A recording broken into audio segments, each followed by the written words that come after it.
ইরানের মুসলমানেরা তাদের সাথে আমাদের আকীদার অনেক বেশ কম আছে, কিন্তু তারা যখন ঐক্যবদ্ধ হলো, ইরানের ওলামারা আয়াতুল্লাহরা যখন ঐক্যবদ্ধ হলেন, তখন আমেরিকার মতো বিরাট পরাশক্তিকে তারা পদানত করে ইসলামী রাষ্ট্র, তাদের ভাষায় তারা ইসলামী রাষ্ট্র প্রতিষ্ঠা করতে সক্ষম হয়েছে এবং আমেরিকাকে পদানত করেছে।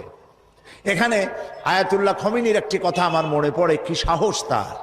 ইমান আকীদা যাই থাকুক, আকীদার প্রশ্নে আমরা আপোস করব না, কিন্তু এই কথাটা তো বলতেই পারি।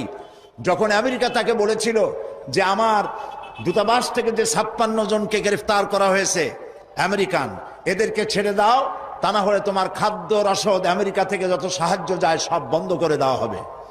আয়াতুল্লাহ খমেনি জবাব দিয়েছিলেন আমেরিকান প্রেসিডেন্টকে, তুমি কারে খাবারের ভয় দেখাও? যেই জাতির বছরে 1 মাস না খাইয়া থাকা ফরজ, সেই জাতি তোমার খাবারের অপেক্ষা করবে? তোমার মতো কাফেরদের খাবারের কোনো পরোয়া আমরা করি না।